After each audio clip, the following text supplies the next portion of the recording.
So ఎక్కడ ఏ issue జరిగినా అటు తిరిగి ఇటు తిరిగి సోషల్ మీడియాలో మీరే ట్రెండింగ్లో వస్తారు. ఇప్పుడు తలపతి విజయ్ గెలుపు కూడా అటు తిరిగి ఇటు తిరిగి సోషల్ మీడియాలో వాళ్ళతో పాటు మీరు కూడా ఫేమస్ అయిపోతున్నారు. అండ్ మీరు ఒక ట్వీట్ కూడా చేశారు, ఐ థింక్ ఇన్స్టాలో అనుకుంటా. యా కరెక్టే కదా. పర్సనల్ లైఫ్తో లింక్ చేస్తే ఈ సోకాల్ నాయకుల్లో ఎవరుంటారు పాలిటిక్స్లో?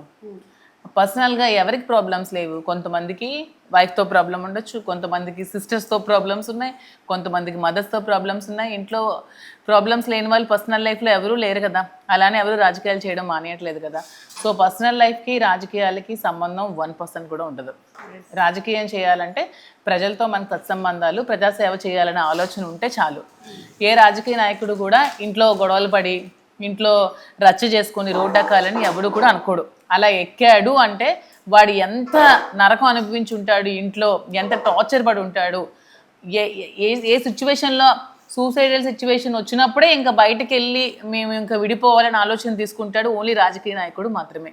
ఎందుకంటే పబ్లిక్కి తెలిసి ఒక రాజకీయ నాయకుడి లైఫ్ మాత్రమే పబ్లిక్ తెలుస్తుంది, పాయింట్అవుట్ చేస్తారు. చాలామంది సినిమాలో 3 పెళ్ళిళ్ళు 4 పెళ్ళిళ్ళు చేసుకున్న వాళ్ళు ఉంటారు. పిల్లలు చంపిన మొగుళ్ళు, మొగుళ్ళని చంపిన పిల్లలను వదిలేసి లేచిపోయిన మొగుళ్ళు బొచ్చుడు మంది ఉంటారు ఈ ప్రపంచంలో. ఎవరిని పాయింట్అవుట్ చేయని ప్రపంచం రాజకీయ నాయకుడినే పాయింట్అవుట్ చేస్తుంది. ఎందుకంటే రాజకీయ నాయకుడు లైఫ్ పబ్లిక్కి కనెక్ట్ అయి ఉంటుంది కాబట్టి.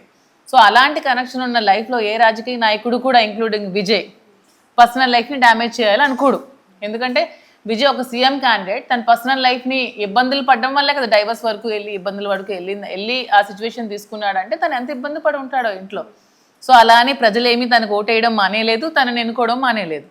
సో ప్రజా జీవితానికి పర్సనల్ లైఫ్కి సంబంధం లేదు.